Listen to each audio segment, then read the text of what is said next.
Good morning and good afternoon. Welcome to the impact of COVID recovery on long-term economic transformation. I hope you have gotten the chance to participate in all our previous sessions. This is the last one from this year's research conference. My name is Estefania and I'm head of programs at Southern Voice. I will be co-chairing today's session together with Dirk, Willem, who is Principal Research Fellow and Head of the International Economic Development Group at ODI. So let me start by saying that, well, nowadays most countries are still struggling to get the impacts of the pandemic under control. And as countries and multilateral organizations, so they are rethinking about how to overcome the crisis. I think the time is perfect to materialize our aspirations of a more inclusive recovery and to implement an outside of the box policies. So, well, of course, keeping in mind that the policy choices of today will define our future. I think that a strong economic recovery brings back fiscal policies to the core of the national and also global discussions. And this is what brings us all together today. I have the pleasure to share the floor with Conrad van Gaas. He's Senior Research Fellow at the South African Institute of International Affairs and also Principal Investigating Officer of the COMPRA project. We also have here today Heinrich Bohlman, Research Director for the Macro and Micro Policy Modeling Research Group at the Partnership for Economic Policy. Then we have Sherillyn Raga. She's a Senior Research Officer at ODI's International Economic Development Group. Then we have Fahmida Khatun. She's Executive Director of CPD, which is one of our think tank member organizations. And last but not least, we will have Miguel Jaramillo, who's also Senior Researcher from GRADE, another think tank member from the network. He will be joining us any minute now. So first, I would like to invite Sherillyn to share some of the key messages from a recent research project that emphasizes the need for a more inclusive and also for a more greener recovery. Then thinking about these economic transformations, I will invite Dirk to moderate a discussion with our panelists. So Dirk will be delving in what has been done and what could be done to foster a better recovery from a national and also from a global perspective. And finally, we also expect active participation from you all. And this is why we have a Q&A session open where we welcome our comments and questions. So now to you, Sherillyn. Thank you so much, Estefania, and good day, everyone. I would like to thank, of course, Southern Voice for inviting me to this important and urgent discussion on the impact of this long COVID we are facing now on the speed and quality of future growth in Southern countries. So we at ODI have been monitoring the impact of COVID-19 in developing countries since the onset of the virus, and concerns have evolved from implementing lockdowns to addressing the economic fallout from disrupted supply chains and weak demand to grappling with fiscal and monetary policy spaces, and now recently that we're dealing with inequality and scarring effects. So the great divide between high and low income became painfully evident, but was not a surprise to us, since low-income countries with limited access to vaccines and scarce fiscal resources are the ones that tend to suffer the most from this pandemic. So, however, the impact of COVID-19 also varied depending on country characteristics, as demonstrated by our ongoing IDRC work in 5 southern countries, namely Bangladesh, Kenya, Peru, Sri Lanka, and Tanzania. So just for example, compared to pre-COVID forecasts, Peru lost 15 percentage points of growth to the pandemic, while Tanzania only lost 1 percentage point of growth to COVID in 2020. So these case studies highlight to us the role of mobility restrictions and economic structure on partly explaining these growth differences, be it on the country's exposure to trade, services, tourism, and the degree of informality.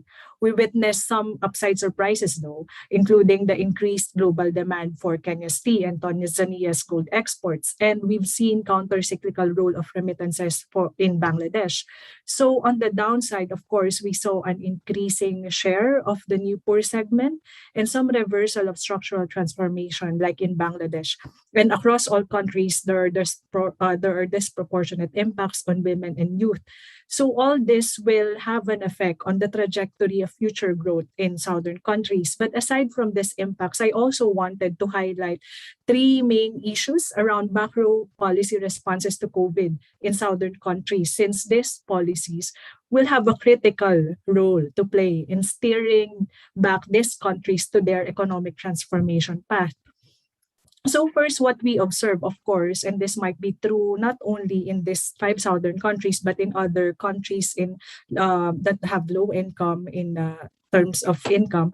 So the magnitude and the evolution of the economic policy responses were largely determined by their available fiscal space. And we all know that the lower the fiscal assistance, the more difficult will it be for firms and households to get back on track or halting economic transformation. So for example, Peru enjoyed prior years of healthy fiscal balance and low public debt, which enabled the country to have almost 20% of GDP's worth of fiscal responses. And this is at par with what was deployed in G20 economies. Meanwhile, we have here Kenya, which entered the pandemic with already high public debt. And so the country was only able to deploy about 2.4% of GDP's worth of fiscal rescue packages. So this is lower than their counterparts in sub-Saharan Africa. So the second one is that the limited fiscal space led to more proactive deployment of complementary monetary policy instrument, which at best is short-term in nature. So all central banks have been swift in lowering policy rates and bank capital requirements even before fiscal packages were announced. But this quantitative easing, regulatory forbearance, these are very temporary in nature and has a very low distributional effect. So which should lead me to my next point, that there are challenges around the implementation and choosing the type of policy instrument in this period. And this will have long-term repercussions, of course, on growth. So our case studies highlight that there are fiscal rescue packages, and this have been helpful, but there are poor targeting and implementation inefficiencies around fiscal stimulus. And for the monetary policy, it has limited distributional effect. So in these five countries, we've observed that measures were heavily tilted towards short-term cash transfers, loans, and tax relief. In all five southern countries, there is little to no attention given to green recovery, even if there's already evidence cross-country that, for instance, spending on renewables have a job and output multipliers. So there's also muted measures on trade. And in fact, in Sri Lanka, they even imposed a restrictive import policy and capital controls, which may have long-term irreversible repercussion in terms of trade competitiveness of the country. So this is actually an opposite of what economic transformation intervention should look like. So in GIST, there is a glaring gap on fiscal measures for transformative and sustainable recovery. So given all this evolution of the impact and the policy responses to COVID, our case studies highlight it all points for a need for a bold and radical policy approaches from the national and international community to preserve economic transformation. So what do we mean by this, and what did we observe? So at the national level, we propose that there's a need for bold approaches to actually tailor fiscal policies away from short-sighted recovery to incorporate long-term growth aspirations, targeting interventions for transformative sectors, actively empowering women, investing on green infrastructure, and diffusing technology. All this will push the country's potential output and increase the resiliencies of these countries against future shock. But I recognize, of course, that achieving multiple objectives would be very difficult for low-income countries with very limited fiscal resources. And so this is where the international community also needs to be radical to aim for not only increasing financing, but also to complement national efforts in filling the technical and skills gap in southern countries. For instance, we've seen that southern countries are most likely better placed to craft gendered policy intervention than international organizations, given their local knowledge of targeted beneficiaries. But on the other hand, international organizations could easily mobilize global financing and skills to kickstart investment on climate-related transitions and technologies in poor countries. So these are just the main highlights from our studies, and I'm looking forward, of course, to hear your thoughts and in our wider discussion, learning from your experience at the country level. Thank you. Well, thank you very much, Sherillyn, and I'm sort of very honored to co-chair this segment of the session. So thank you very much, Sherillyn, for providing us sort of an overview of some of the findings of a project that ODI has undertaken with 5 southern think tanks in a range of countries. And so you're highlighting the importance of sort of the differences in impacts in the countries, depending on the structure of the economies, but also depending on policies as well.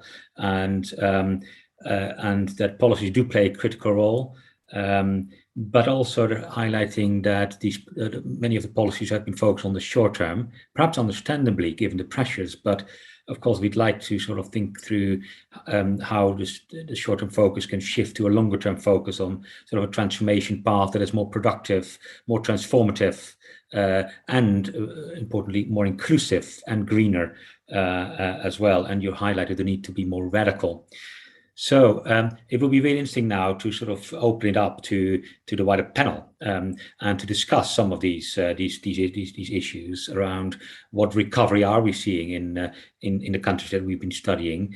Are we seeing a recovery that is maybe also transformative? Is it green? Does it look inclusive? If not, what can be done? What can be done more to sort of make this greener and more inclusive? So let me first ask those questions to the panelists, and we've got panelists from different parts of the world. So we have Miguel Jaramillo from Peru, working Grade. We've got Conrad van Gas working at SAIIA on the COMPRA project, also supported by the IDRC as well, and focusing on a range of African countries. And then Professor Heinrich Bohlman from the Partnership for Economic Policies, also focusing on the African countries. And then Fahmida Khatun, the Executive Director of CPD from Bangladesh. So it's very, very rich experiences that we can share here. So let me first go to Miguel, and just maybe you can sort of highlight what you've seen in Peru. Is there an inclusive and transformative and green recovery? And if not, what more can be done? What can policies do more? Over to you. Good morning, Dirk. Thanks for the invitation. I'm very happy to be part of this panel discussing such an important topic. To your question, what we've seen so far is essentially a statistical rebound. Economic activity has gone back to the levels it was prior to the pandemic, not higher, but just there. And obviously, without a plan that can lead to better outcomes in terms of structural features of the economy, it is hard to achieve them. And that's what we've seen so far. We've been, output has recovered, formal employment has lagged behind the recovery, and certainly much better can be done in this respect. So our research shows that indeed it is possible to make growth more inclusive, to make this path of growth also address structural features that are problematic in the economy.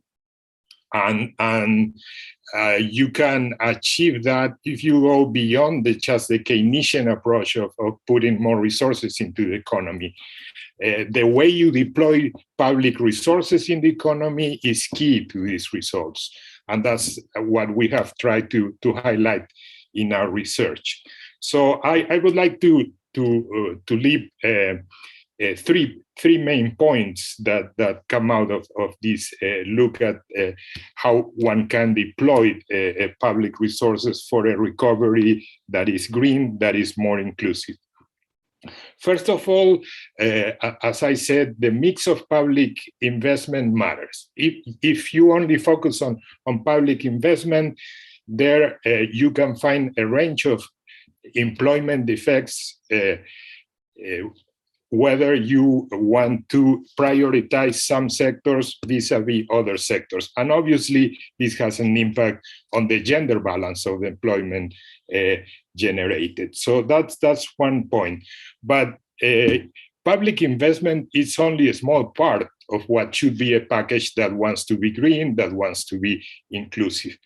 If you look at beyond just public investment and focus on public expenditure in general, you can find other ways, you can find clear strategies to get to a more inclusive and green recovery. We did just that by focusing on the health sector. And what we find is that if you deploy resources not only for investment, but also to provide better services to the citizens, you're moving in that direction, in the direction of more inclusive and green growth through several channels. One is you can address a need of the population as the pandemic has made it clear.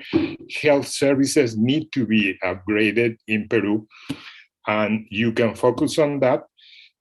Second, you get a better gender balance. If you invest more in health, I bet it's the same situation. If you invest in education, what you'll find is a much better gender balance in the employment generated.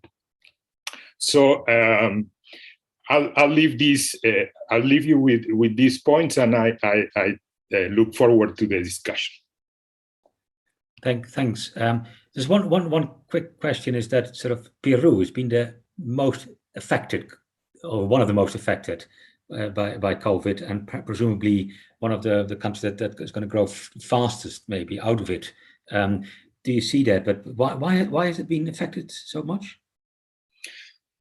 That's an intriguing question for us as well.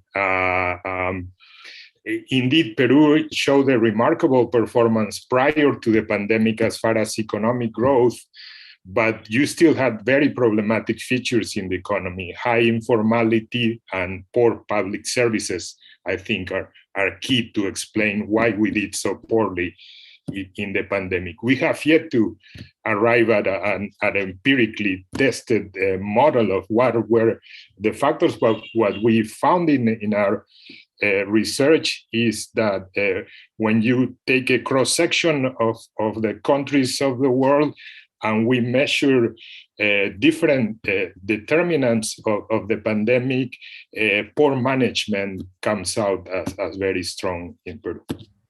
Okay, thank you. Well, we'll get back to that. So thanks, Miguel. That's been really helpful. So we now move to discuss a range of African countries. And I'd like to sort of give the floor to Conrad from GAS. So the same type of question, basically. What are you seeing in the countries that you've been studying in terms of the type of recovery, and is it inclusive and green? And if not, what more can be done?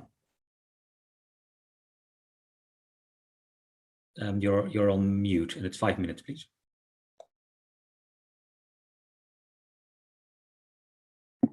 Thank you, Dirk, and thank you, panelists. So the COMPRA project is a comparison of 6 African countries. The biggest, which is the biggest economy, Nigeria, South Africa, which is the richest of them and is one of the few upper middle income countries, Tanzania and Senegal, both members of an emerging customs and monetary union, which is a relevant point, and then Senegal and Benin, which are members of the West African Economic and Monetary Union. South Africa has a very clear distinction in the capacity of economies to rebound from the crisis, but also their vulnerability to that, to the supply chain shocks. It depends on partly on the wealth of the country. So in the case of South Africa, with its, which is a very open and has a legacy of industrial development and a labor force which is primarily formally employed, was shocked very severely by the COVID, by the supply chain disruptions caused by COVID. Nigeria, on the other hand, is a much more protectionist. It has an inward industrialization policy. A domestic is quite protectionist, relies heavily on domestic debt to finance any deficit, and has relatively poor, shallow financial markets. Then Senegal and Benin, by virtue of their membership of the monetary union, are able to attract more investment and engage in greater stimulus and debt than the two poorer Tanzania, East African country economies. So, if we look at the debt burdens which is the major issue that's coming up, South African debt has been quite dramatic increase. So from 43% of GDP in 2019, predicted to go up to 80.2% by 2024. Now, other countries have also quite dramatically increased their debt. Senegal is coming close to the, to South Africa, in terms of roughly 76% of rising up to 68% of GDP. By contrast, Tanzania has taken initially took a COVID denialist approach and has not increased its debt level very much at all. The government deficit has hardly increased, and the effect has been quite substantial in terms of the rebound. So Tanzania, of all the economies, South Africa declined the most, and then Tanzania growth simply decelerated from 6.7 to 4.8%. Both of the smaller economies like Benin and Senegal also managed to maintain growth, whereas South Africa, Nigeria, and Uganda dropped. Some of the differences are that in terms of the capacity to effect fiscal stimulus, that South Africa has much greater potential to raise tax. And Nigeria, by contrast, at about 25% of GDP. Nigeria, by contrast, only able to raise 6% in 2021. The Nigerian economy is unusually, despite being so inwardly focused, is unusually responsive to changes in commodity prices, for its government revenue, for the depreciation of the currency. In terms of some of the crowding out effects of this debt have been that interest to revenue ratios have been rising dramatically. So in Nigeria, already about 26% of revenue is spent on interest payments. By contrast, Tanzania and Benin, which have taken on far less debt, they're more to about 10% of revenue. It matters quite a lot whether you borrow on the domestic markets or on foreign markets. Generally, the interest rates are lower on the foreign markets. And so relying on domestic debt increases that interest burden. Now, given the uneven vaccination rates and the supply chain disruptions that are coming up, we can expect the stimulus possibly in some countries to extend through for the next 2 or 3 years. The fiscal stimulus by and large in Nigeria, South Africa, and Senegal was much greater. The announced stimulus was greater than the actual resources that were able to be released by increased expenditure and reduced tax. So it's possible that those stimulus packages will continue. In the other countries, they announced far more modest fiscal stimuli in respect of what is available. A third element of the stimulus package, which some countries have engaged in, has been quasi-fiscal in nature. In particular, it's asset purchases, loan guarantees, and concessional loans. South Africa injected 3.7% of GDP to go through the Industrial Development Corporation. The two West African economies also put in quite a lot of money, increased their contingent liabilities quite significantly as well, whereas Nigeria and Tanzania had no financial stimulus at all. Now, all of this increase indicates an increase in off-budget spending and contingent liabilities through the sort of public enterprises, development finance institutions, and public-private partnership. So it is really the more sophisticated economies with deeper financial markets that are going to be able to tap into the international green finance flows. Maybe. So to discuss a little bit finally on inclusivity and climate, the vaccination rates have been very low indeed. South Africa is the highest at 26%. Tanzania, with its denialist stance, at 1.4% of the population. Generally, the fiscal stimulus was divided between health and social security net coverage. In particular, South Africa, where there was an expansion, proposals to extend a food aid grant to all informal workers. Now, given that informal workers are around about 15% of the population, and that's roughly the extreme poverty rate, and South Africa's financial capacity, it's possible to do this. In other African countries, you've got much lower percentages of the population that are able to secure social security. It's more like 10%. So, then questions of tax. There's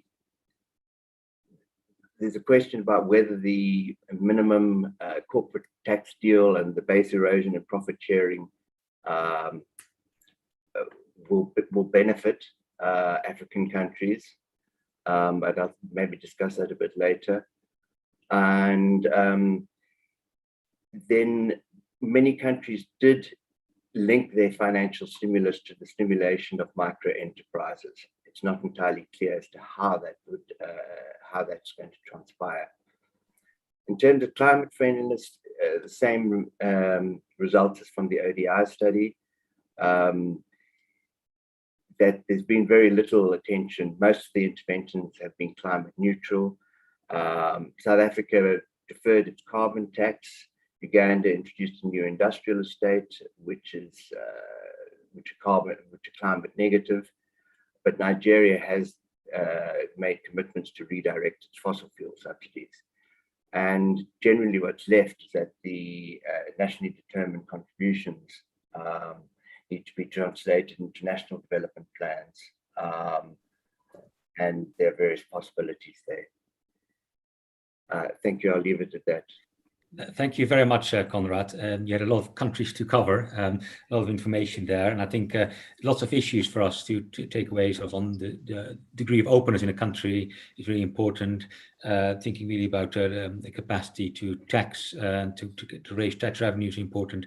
Thinking about debt is really important to think about the future prospects and also about sort of social security access, and also highlighting the fact that there's very little attention to, unfortunately, to green issues in stimulus packages. Let me now move to the initial comments by Professor Heinrich Bohlman, who's also covering a range of countries. I hope you can keep to 5 minutes initially. Heinrich, up to you. Thank you. Yes, so if I can just broadly introduce what the Partnership of Economic Policies Research Program was about.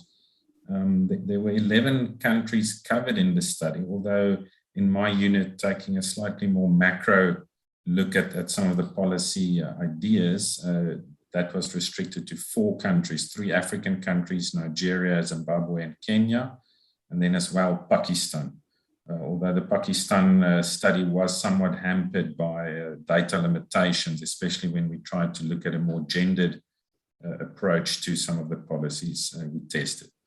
Nonetheless, the initiative, the broader research initiative, had sort of 4 main pillars to it, to assess, first of all, the COVID impacts and look at the initial early policy responses, to provide evidence and inform the design of certain mitigation policies, develop in the process country-relevant tools. So of course, the country-specific nature came in here, although, as I'll note in a minute, we did notice the kind of results and the recommendations look very similar.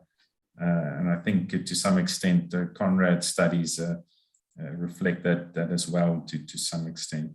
And then finally, of course, to identify these lessons and where can things be done better? And one of the things we found and was recommended broadly is countries were sort of largely caught with their pants down a little bit, right? There wasn't really a playbook for how to deal with a shock of this nature. Perhaps not surprisingly, given the magnitude of this. But if we take a step back and we look at reports like global risk surveys, etc., pandemics of this nature have been ranked at the very top of those global risks for many years. And the fact that so many countries were sort of left in a desperate situation as how to respond and trying to figure out sort of policies to deal with this after the horses bolted, sort of suggests that policymakers do need to do a bit better. And I think if there's something that this event has highlighted is it's not if, but when the next major shock like this happens, right? And perhaps, we may have missed the boat a little bit in terms of properly mitigating for this, etc., with the odd exception. But I think we should certainly see this as an opportunity to develop systems and policy response mechanisms that deal with shocks of this nature better. And also one of the things we found in our research is to develop systems that target certain groups or industries better. And instead of what we saw for the most part, the kind of blanket policy response, where certain grants were just handed out broadly. And we saw, for example, if I can now move into more of what our findings were, and most countries, as research reports this, women were, of course, disproportionately affected. And that has a lot to do with the nature of lockdowns, and the fact that services were definitely disproportionately affected. And of course, women play a big role there if we think of, say, the caregiver economy, with schools closed, etc. So there's lots of evidence we showed that certainly, covers the point that women were disproportionately affected and that more targeted policies were needed to try and mitigate against that. And that was not always the case, that those policies could have been developed in time, because we all know how quickly things can fall apart at a household level if you are stuck without a support system, even for a month or two. And many households were left in quite desperate conditions. So if I can perhaps in my last minute or two, just comment on some other, perhaps more the sideline issues. One of the things that, if I then focus on this one is, talking about reform. I think often, we looked at COVID and COVID stimulus response packages as a kind of silver bullet solution. We can fix all our problems with it. Most countries in the poorer parts of the world face long-term institutional issues, and a COVID type stimulus package isn't going to be a magic solution to all those problems, right? Institutional reform is a slow process. Many democracies, especially in Africa, are young democracies still. And it's sometimes very difficult to push through certain reforms that perhaps the more developed world takes for granted, in terms of ensuring better access, more equality, et cetera, et cetera. So I think that's the one point to be made is, these types of longer term reforms aren't always easy. And even if we develop them on paper with an economic model, implementing them on the ground is of course very difficult, because as we've already seen in some countries, right? If you're coming out of a recession, it immediately lends itself to more nationalistic, populistic type of policies. South Africa just had some local elections, for example, and we see that in certain policies that pop up, which are often very counterproductive to some of these longer term reforms we want to achieve. And the last point I'll make to add to Conrad, it was also some of the dangers we saw in the research was also crowding out private investment from some of the announced stimulus packages. Of course, governments like to take a big role with these kind of recovery packages, but it often comes at the expense of crowding out private investment, which research has also shown is so crucial to really kick-starting the recovery in a sustainable manner, is to make sure private investment returns in a big way. All right, that's my first couple. Thanks very much, Heinrich. That's very important and interesting. So you highlight issues about were countries prepared? They may not have been, but there are issues around management that also we heard from Miguel in Peru. And then that links us back to the institutional nature of the responses, and that our countries set up institutionally to deal with shocks like this, and how should they be thinking about it in the future? Do they listen enough to think tanks like us in the process of formulating policies, and to sort of think about a more inclusive and greener recovery? Let's now move to Fahmida Khatun. So how do you look at this from the Bangladeshi perspective? And there's also the issue around sort of the capacity to implement fiscal stimulus. I think that was also highlighted by some of your colleagues as well, that there may be a limited capacity to sort of implement fiscal stimulus packages, and that actually institutional issues are really becoming important. Over to you, Fahmida, for a 5 minutes maximum intervention, please. Thank you very much, Dirk. When you talk about recovery, I just want to also highlight some of the issues that, like all other economies in the world, Bangladesh economy has also been affected. And then as a result of that, the growth projections or the growth numbers have fallen down. During the pre-COVID period, it was an economy which was growing really at a very high rate, 8.2% or so. But because of the COVID, the growth had really had to come down, and it had been about 3.5% in 2020 against the projection of 8.2%, and then in 2021 also it was about 5.5%. And as a result of COVID-19, a lot of studies have shown that the poverty rate or the number of poor people has also increased, and inequalities apprehended to increase as well. There has been job losses, and particularly in the people in the informal sector.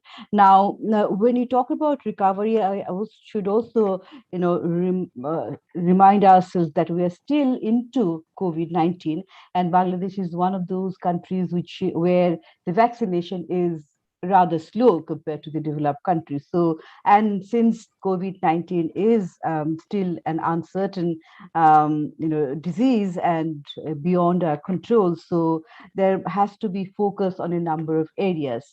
But when the right after the COVID outbreak, there has been attempt by the government through stimulus packages, and 4.6% of GDP has been allocated for stimulus packages. But however, the amount of stimulus packages, if you just decipher 80% of the stimulus packages has been in the liquidity format, liquidity support, which is actually the subsidized loan at a commercial loan at a subsidized interest rate.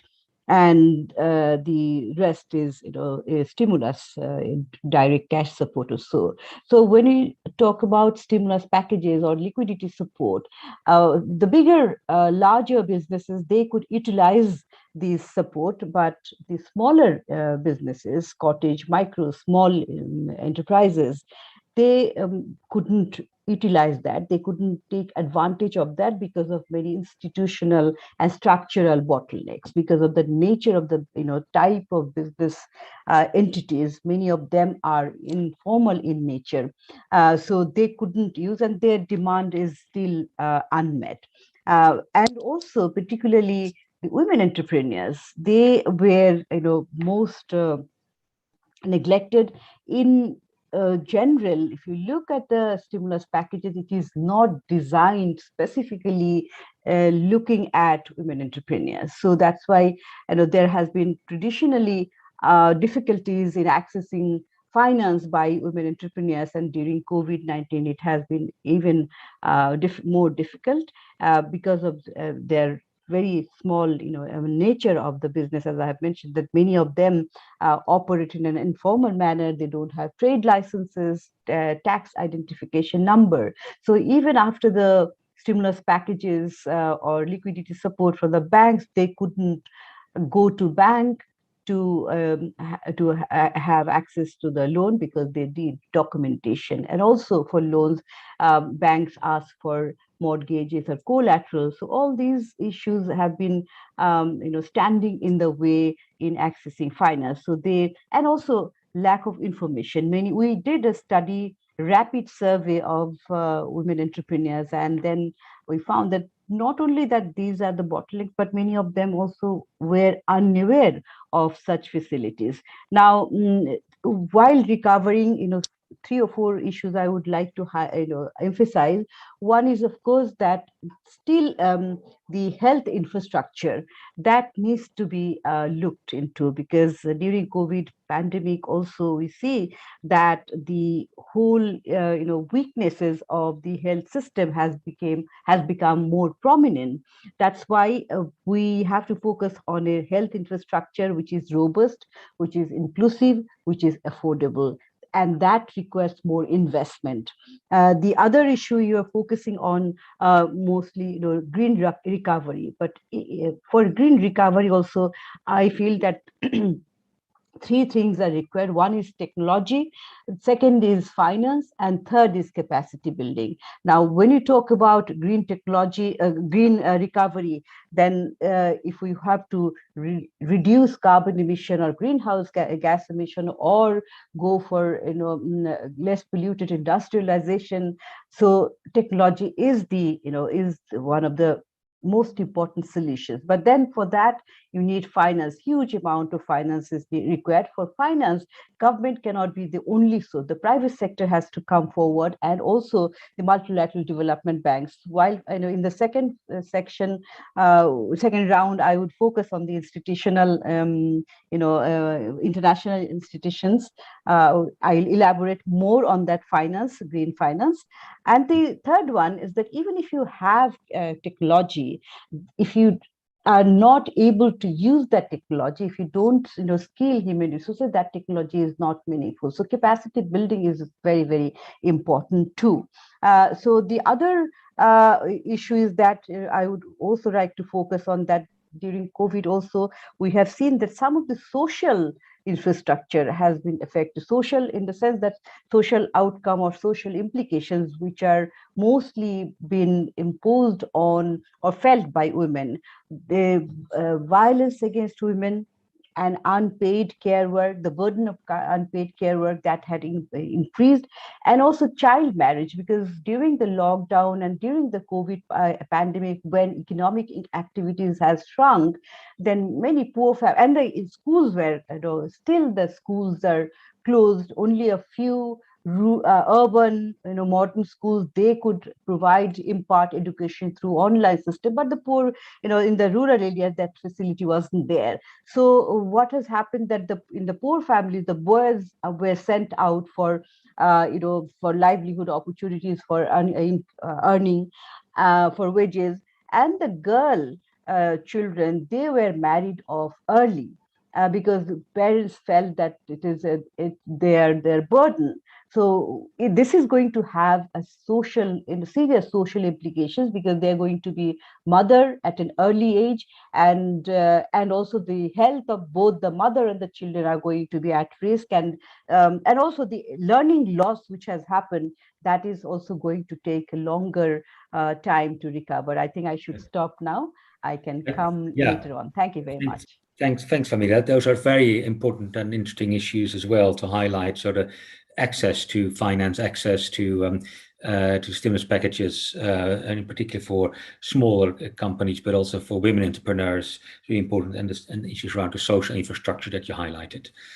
So I think it's enormously rich experiences here, and you've highlighted something that could be done at national level. We don't have a lot of time left to discuss the next item, but I think it's really important. So maybe you could each sort of summarize it in maybe 1 or 2 minutes, and basically what you think needs to be done at a global level. So we've heard you saying much more needs to be done at a national level, and that's of course where it starts. And countries' prosperity, inclusiveness, greenness depends for a great deal on national level actions. But a global system can support. And what can they be doing? What should they be doing more of? Are they radical enough in their support? And perhaps each of you could spend 1 or 2 minutes just highlighting 1, 2, or 3 issues. Maybe I start with Miguel. Are you all right to start first, Miguel? Sure, Dirk, Willem. Thank you. First of all, I would say that the pandemic is not over, particularly for developing countries. So probably in developed countries, the pandemic effects are going to start fading away as we go into 2022. In developing countries, that is not the case. So I think we still need action at the international level to secure that developing countries have the same access to vaccines, to other types of treatments that can make us sure that we are under control of the pandemic.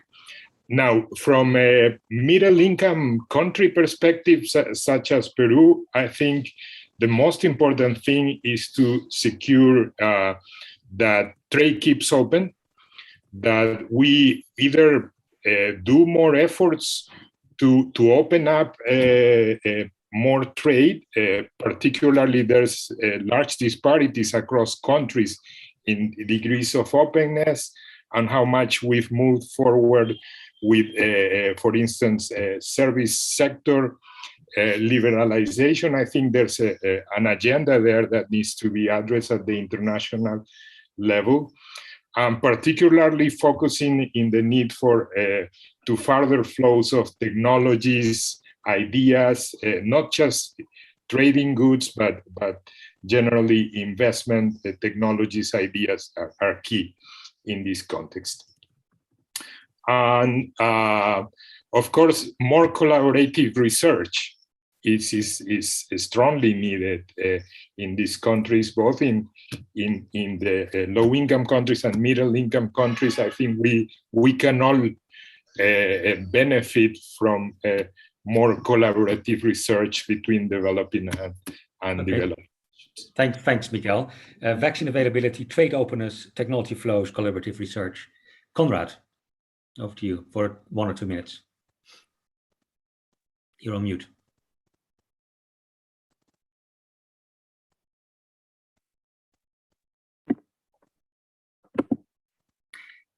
Thank you.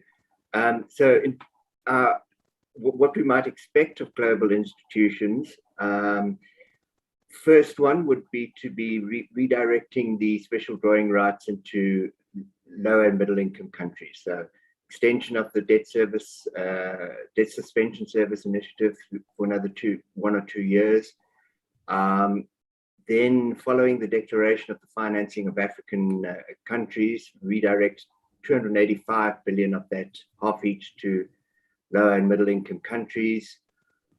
Either lend that on from the World Bank's Poverty Reduction and Growth Trust through to development finance institutions, the African Development Bank, regional DFIs, for providing private equity and venture capital. Second issue that sort of long-term issue we're expecting is the segmentation of financial instruments into climate positive, neutral, or negative investments. Some of the fiscally, this could be involved subsidies and carbon fuel and taxes to either incentivize or disincentivize renewable energy and carbon energy, respectively. A third issue relates to adaptation finance. In South Africa, only about 7% of climate finance is for adaptation purposes. Generally, Africa needs much more of that to deal with climate emergencies. It's also a question of whether issues such as decommissioning carbon plants, carbon fuels, or recommissioning them to hydrogen, and the just transition, which is about ensuring that the workforce and the resources are redeployed from carbon to renewable, can take place. Then fourthly, on data, so we're seeing the emergence of global environmental, social, and governance standards with the new ISSB, and this will enable greater assessment of credit risk or climate and political risk. What we'd like to see more of, there's a proposal for a World Recovery Fund put forward to the T20 from the International Finance Task Force, which is attempting to respond to the overemphasis on the short-term finance, the short-term recovery, incentivize the private financial institutions and company to restructure their loans. Past experience of this, according to common record, is that about 7%, about 30% cut is usually taken with a major debt restructuring program. But as an alternative, we can have inflation or austerity, cutting back expenditure, raising taxes, or financial repression, which is the control of the central bank, by the central bank of capital and interest rate ceilings and so on. All of them have their costs, but the most sort of planned and would hopefully be a debt restructuring exercise, debt for equity swaps and the like. And I think I'll leave it at that. There's a question of food security, which is important in trade and industrial policy, particularly for Africa. Okay, that's helpful. So you want the global institutions to redirect SDRs, more attention to climate finance, think about data, and think about the World Recovery Fund, and a couple of other things. Heinrich, for your 1 or 2 minutes. Yes, I'll try and focus on what has not been mentioned already, and I'm pretty much in agreement with the earlier points made with my colleagues. So the one point I will make, and I'll focus on that, that we also picked up quite a bit with our PEP research model and working very closely with countries and the policymakers in those countries, is not just a technical skills transfer in terms of modeling certain scenarios and mitigation strategies, but also finding better and faster ways of implementing those on the ground, right? Because as I've noted already, it may take only a couple of months for households to completely, be hurt beyond repair in terms of losing jobs, livelihoods, etc. Right? And it's often a case that it's not too hard to develop a policy on paper or in an economic model that shows some mitigation and some help, but then pushing that through all the various stages of governance is often where it struggles, trying to appease all parties and all the lobbyists, etc., dealing with, budgetary issues and the like. So I think moving from a design phase and incorporating that into a way that these policies can really be implemented much faster, much more targeted, right? Instead of just then sort of throwing all these fancy models out the window and going with some kind of blanket grant support type of idea. Finding ways to do these kind of detailed implementations of plans, which at least on paper is shown to be much more effective, and what most commentators have said is what we need is much more targeted approaches, even here in South Africa. But again, it's easier said than done. And I think that is where some international cooperation and help can look forward to in future is finding implementation methods that really hit the spot a lot faster than what we managed this time around. Thank you, Heinrich. That's really important. Also looking at the details of implementation. So implementation is really important. So the last person from this segment, before I hand over to Estefania, is Fahmida. Fahmida, the CPD is always very strong in its advocacy around, and research, of course, but also advocacy around the LDC voice and thinking about the LDCs in the global system. What would be your one or two priority points now for the global system to reform? Yes, from Bangladesh's point of view, and also from many least developed countries' point of view, Bangladesh's economy is focused, more export. Export plays a very important role. But on the other hand, we are also talking about green growth. So there is a need for delinking international trading rules from many climate goals, but there are sometimes there are not, these are not coherent, and these can affect the export capacity of Bangladesh. So from that point of view, I would say that I would re-emphasize again on the climate fund, higher allocation of fund, and then particularly technology for adaptation. And I also feel that technology should be declared as public good for the least developed countries. And the other issue is that since LDCs, when they graduate, and Bangladesh is going to graduate in 2026, and then the market access which are going to Bangladesh is enjoying is going to go away. And in order to have access to GSP plus, generalized system of preferences plus facilities, Bangladesh has to comply with many many compliance related measures, including not only labor issues but also environmental issues as well. So I think there again the need for technology is very important, and I would also urge that some of the European countries, they are thinking of carbon border adjustment mechanism. I feel that that's going to also undermine the export capacities of the least developed countries, and they should also rethink about imposing such measures. Thank you. Thank you. Over to Estefania. Thank you, Dirk. I think it was a super rich discussion. So maybe to just wrap up really quick what has been discussed so far. So there are many needs that there are many things that need to be implemented at the national level. So we have talked about how public investment was just a small part of what needs to be done. And beyond public investment, we should have, we should be looking at the public expenditure. So for example, when better services are provided, you move in the direction of a more inclusive growth, because this allows this allows governments to address the needs of the population. So we have heard about the need of, we have heard that most interventions at the country level have been climate neutral. That raises an alarm.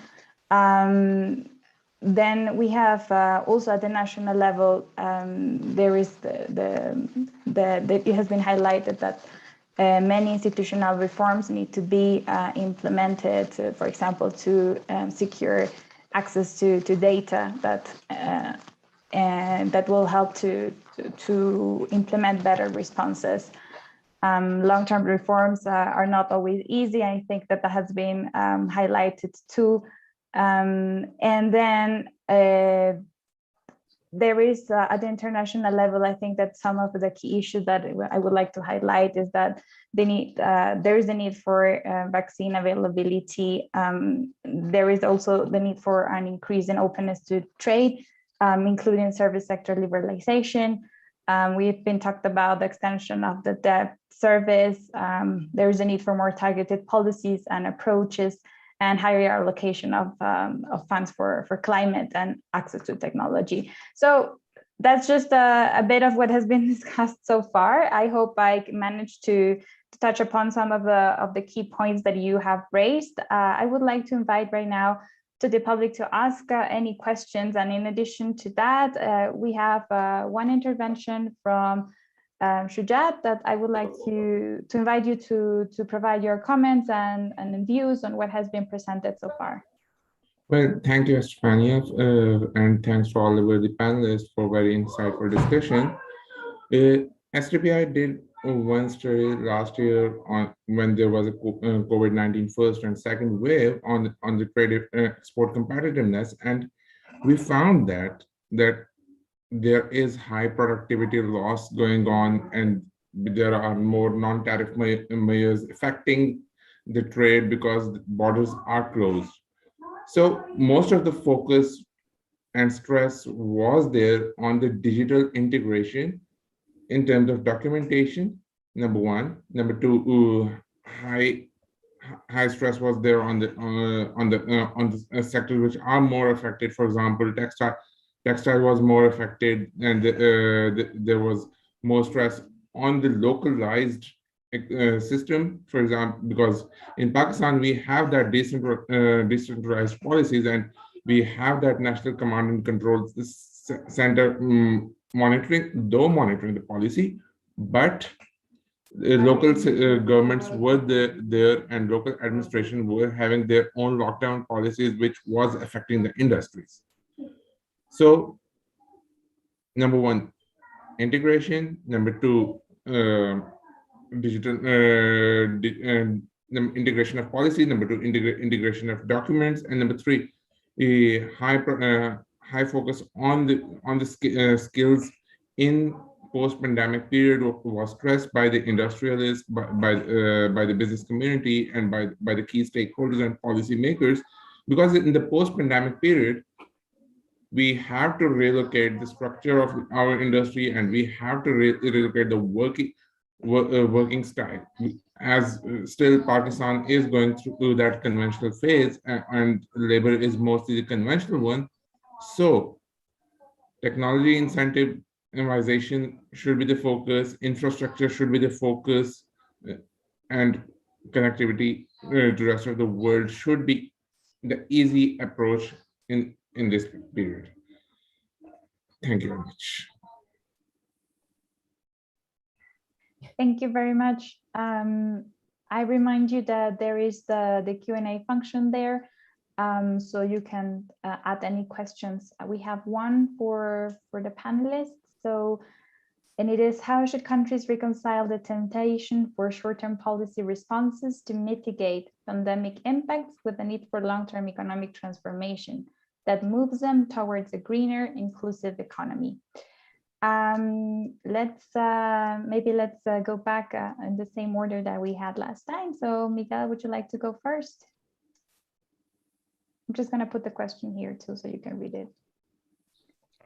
Sure. Thank you, Estefania. That is essentially short-term policies and long-term policies, and how to incorporate long-term policies follows a political discussion of which direction to go. How to go about this? It's a complex question, and I think the answer has to do with the political features of each country. Certainly, it's much easier to focus in the short term, for financial resources in the economy, although the limits of that are also given by the inflationary context. As far as inflation is a threat, there's a need to focus on how to be wise about spending those resources. Now, going back to my first point, essentially in Peru, recovery has occurred because in the absence of broad social protection systems, people has going back to work because that's the only way to make a living. So informal employment has increased significantly, and while formal employment is lagging behind. I think this is a point that needs to be addressed in the context of a whole package, a cohesive package of policies that are thought for the long term, but also provide for the needs that have arisen in this particularly critical context and are needed for the short term. Thank you, Miguel. Let's move on to Heinrich. Thank you. Yeah, so apologies, I think I wrote some of my response already on the Q&A, but let me reiterate something I always teach my students in macroeconomics. I always give them a random bonus point always, if they can just write institutions, institutions, institutions, right?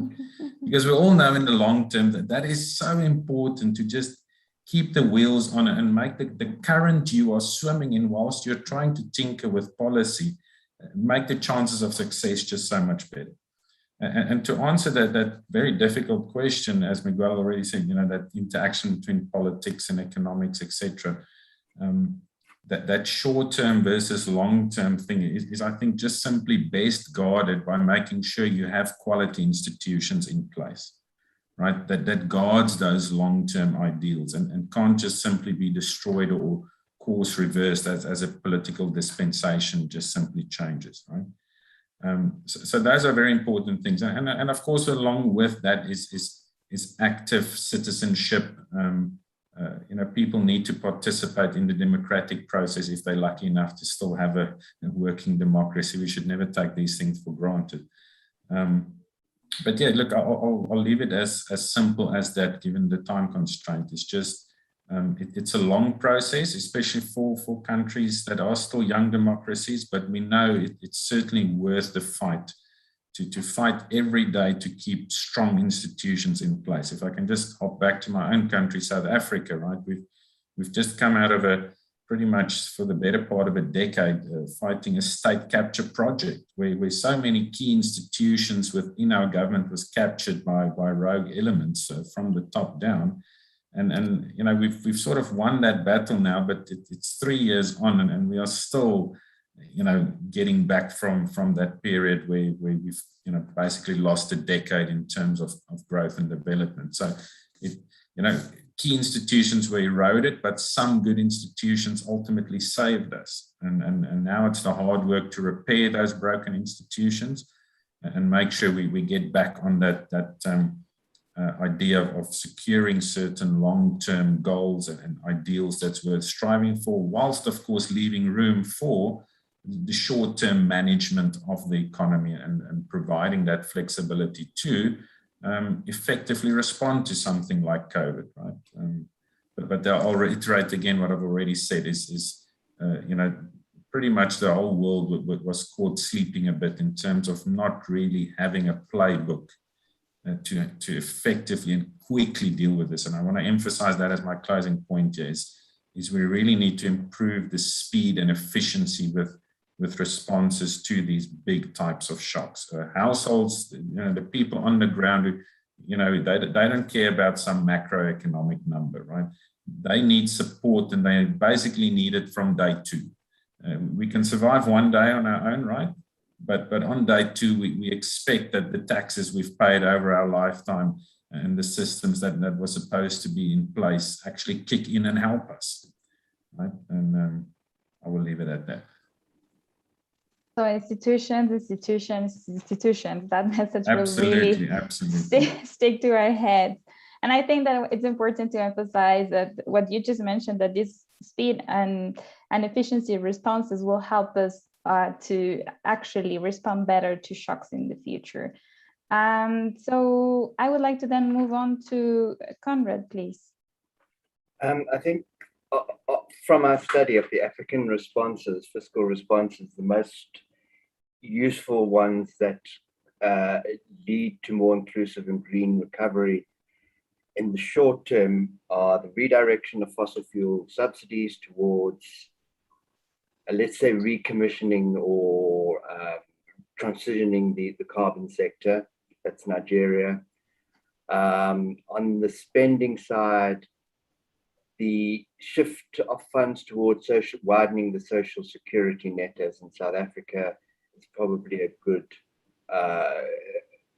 way of reconciling those two. But I think the third thing that we've got to ensure is that education spending and infrastructure, the type of infrastructure subsidies that catalyze the private investment, need to be protected from other social demands. So some form of ring fencing those education and infrastructure capital budgets. Thank you very much, Conrad. Then I would like to move on to Fahmida.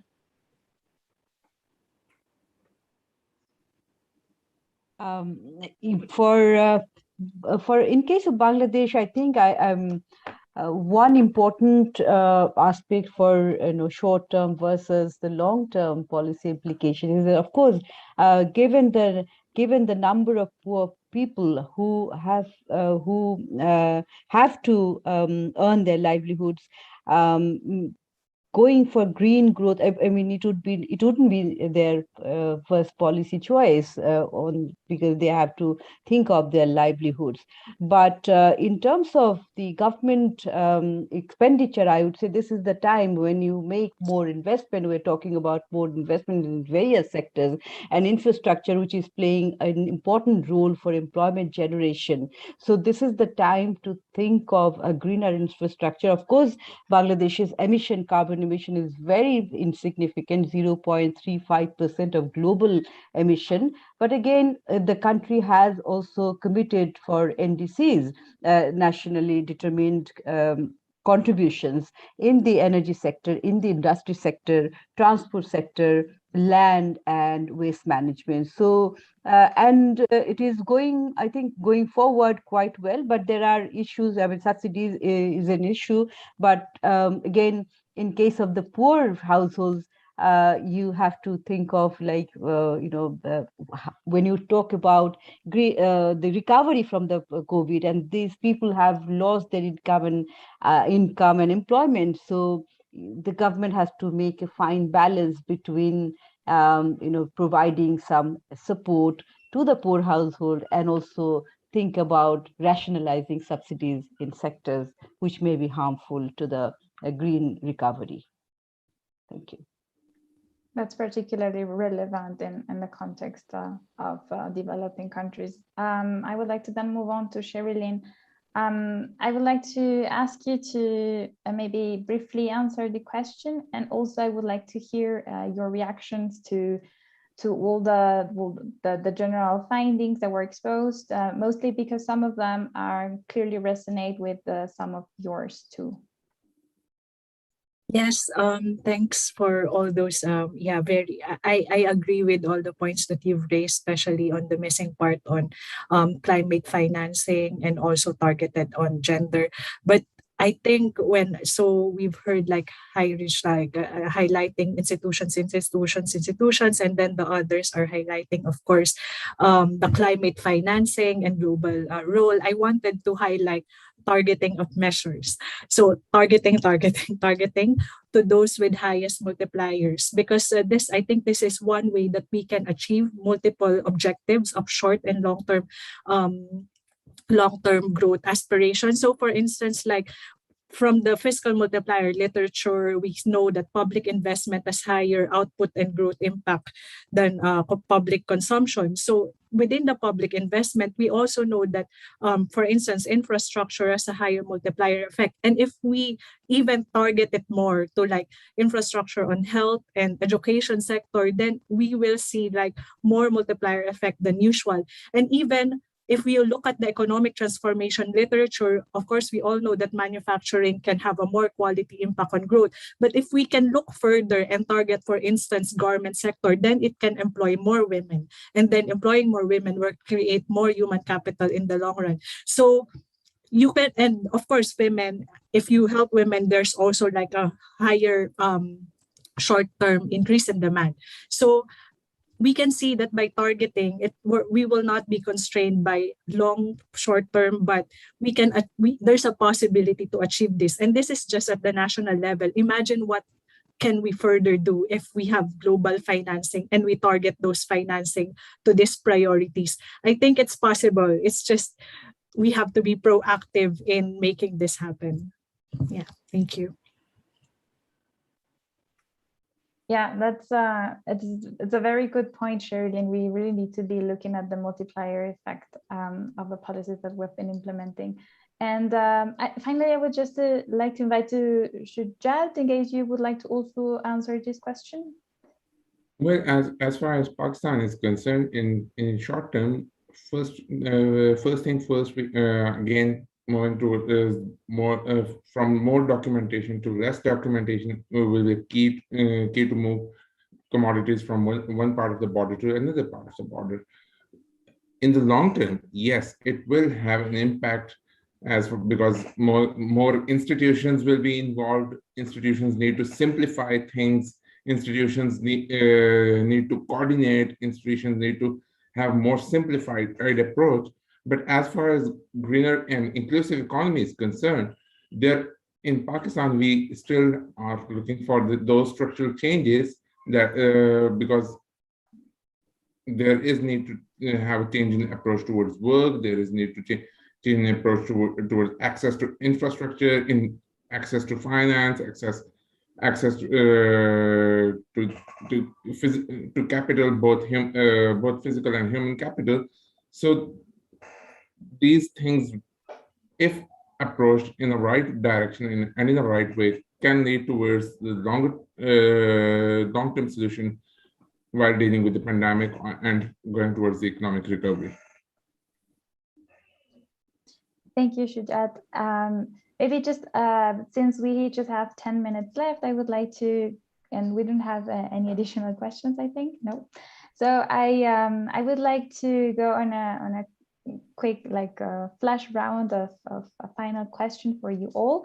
And initially I was thinking that it would be interesting for you to tell us what would be the one thing that you would prioritize for a more inclusive and greener recovery, but I think we kind of covered this with this round already.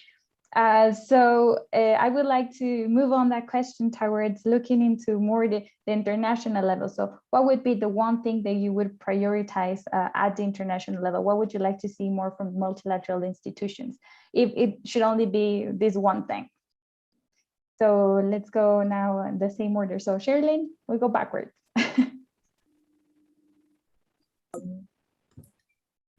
Can you hear me? Yeah? Yes.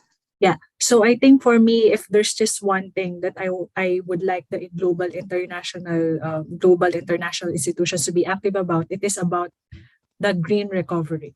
Because I think the Southern Voice has a great strength and comparative advantage in knowing the local structure, the vulnerable groups. But I think the climate change aspiration is what is lacking. And that's we've discussed in this session. Why is that happening? So the global debate now and the commitments in COP26 on climate change, but in most low-income countries, the reality is that transition to green economy might be more costly in terms of dependency on fuel-intensive industries and tax revenues. So this is a disincentive for governments to prioritize these green measures. So what I wanted is that for the global commitments, for instance, the global COP26 commitments, to actually translate into climate financing instruments that are tailored for low-income countries. So are we talking about green investment, debt for climate swap, climate bonds, public-private partnerships? So I think if the global community can activate climate finance instruments tailored for actual use in low-income countries, then that they would have a more impact in southern countries and their role on helping us all together in transitioning to a more green-oriented future. Thank you. Thank you, Sherillyn. Fahmida? I will take all the answers and then I'll briefly summarize at the end. So Fahmida?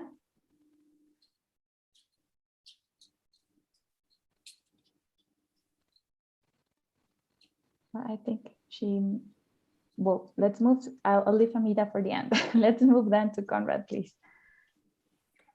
I think I would agree with Sherillyn, a debt restructuring process focusing first of all on climate positive investments of mitigation, and secondly, climate neutral ones of adaptation. Thank you, Conrad. Heinrich? So not to sound like a broken record, I'll not repeat the climate issue. I think we all agree that that is a very important issue, and I'll give my institutions a quick punt again. But if I can focus on another issue that I think, you know, the world has an opportunity in terms of growing out of COVID to do so with gendered outcomes very much in mind. I think what the pandemic showed was really it exacerbated these cracks in a lot of our social foundations and how exposed women were, especially with their link to the services economy, the caretaker economy, etc. Right? There's a chance for us to think globally about this in terms of how to best support women, because we know going forward, women becoming part of the economy, becoming entrepreneurial, many of them are. It's a matter of giving them the opportunity to exercise that skill set, right? Some developed countries have got that right. You know, CG modeling that PEP is very heavily involved in, and especially with gender type of models. The evidence is very clear, right? It's if we can support women to become part of the economy, its benefits flow through the system, you know, in ways you couldn't even imagine, right? So I'll place my emphasis on that point, is finding ways to reform institutions in a way that makes it easier for women who wants to make the choice to enter the economy to be able to do so. Great. Thank you, Heinrich. Then Miguel. Yes. I would say that the pandemic has brought forth structural weaknesses. I would like to point to two in particular: informality and gender gaps. I think both need to be dealt with at the national level. But I think where the international institutions can help a lot is through deepening international trade. I think that is the most efficient way to transfer green standards for production in the developing countries. I think most of the growth we're going to see in developing countries is going to come out of the export sector. So I think it's trade and investment are a huge mechanism to improve things on the green side. Great. Thank you, Miguel. Fahmida, can you hear us? I think there's might be something with the connection. Shayad, would you like to give one point? Well, as far as again Pakistan is concerned, and as far as the work done by SAIIA is concerned, there is need to have more approach towards the formal channels and the formal systems, because in the mountainous regions of the country where we were doing austerity, more businesses were either going shut down, or they're transforming towards the informal ones. So access to formal channels, this will rescue the weak businesses or the are those in SMEs, and number two, there is also a need to revisit the value chain at both regional and global levels.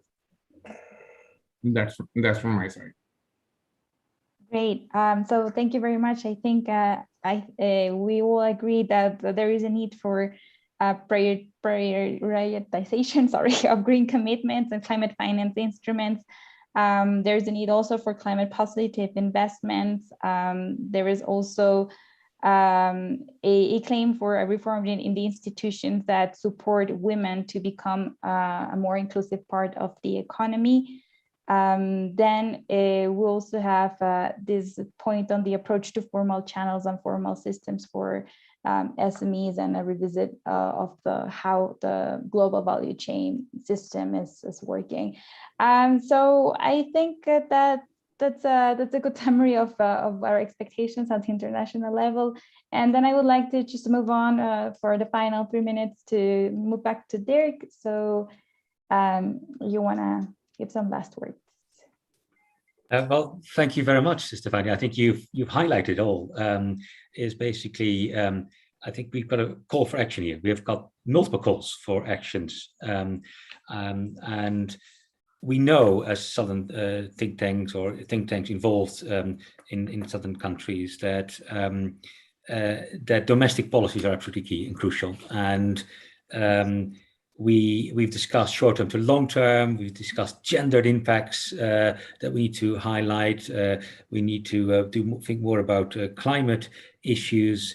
We know that implementation is key, that flexibility is key. The institutions are absolutely key, and so there's a huge and rich think tank space for us to make that clear and to sort of inform the policy processes, keep at it, and make sure that the quality of the policy processes is as high as possible and as inclusive as possible, that it includes our voices, and that these will.